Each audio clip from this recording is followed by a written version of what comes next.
दिख रहा है क्या लिखा गया बोर्ड पे, ऑल इंडिया रैंक 1 कैसे लाएं। ये बड़ा महत्वपूर्ण क्वेश्चन बन जाता है और ये सिर्फ एक एसएससी के एग्जाम्स के लिए नहीं, ये आपका यूपीएससी के लिए भी होता है, ये आपका आईआईटी जेई के लिए भी होता है। 10वीं 12वीं किसी भी क्लास का, मतलब कोई भी स्टूडेंट शुरू में तैयारी करने आता है ना, कोई भी एस्पिरेंट हो, ठीक है, तो वो अपने कॉम्पिटिटिव एग्जाम्स के लिए ये बात जरूर पूछता है कि सर ऑल इंडिया रैंक 1 कैसे लेके आए। ठीक है, मैंने भी जब मेहनत की थी ना, तो ऑनेस्टली बताऊं, मुझे भी नहीं पता था कि मेरा ऑल इंडिया रैंक जो है वो 114 आ जाएगा या फिर मैं एक्साइज इंस्पेक्टर के तौर पे सिलेक्ट रहूंगा।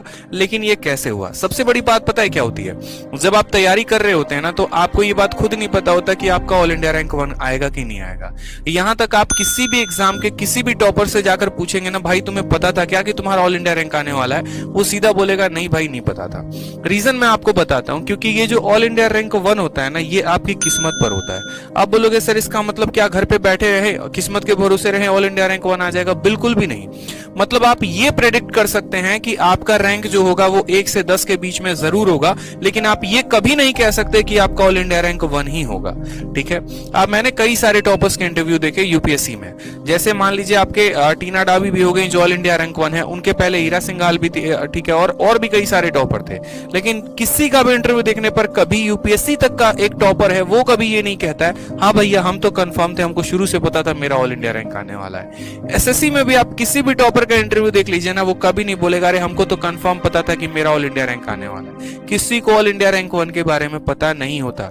ये जो ऑल इंडिया रैंक 1 आता है ना, ये आपके एक तरीके से किस्मत के ऊपर होता है। हाँ, आप ये जरूर कर सकते हैं कि आप मेहनत ज्यादा करें। ठीक है, आप इतनी मेहनत कर दे कि आप सोचे कि हाँ भैया हमको तो सबसे आगे बढ़ना है, हमको सबसे आगे बढ़ना है, बहुत आगे जाना है, बहुत ऊपर जाना है, किसी को नहीं छोड़ना है। जितो अगर मानो कि किसी परीक्षा में 20 लाख कैंडिडेट भर रहे हैं, तो आप ये सोचिए कि 20 लाख लोगों में सबसे ज्यादा अगर किसी ने मेहनत की हो, सबसे ज्यादा अगर किसी का नॉलेज हो और सबसे अच्छा किसी का पेपर गया हो, तो वो आपका हो। तीसरा वाला पॉइंट ज्यादा इंपॉर्टेंट है। मेहनत हर कोई करता है, नॉलेज हर किसी के पास है, लेकिन हर किसी का पेपर अच्छा नहीं जाता।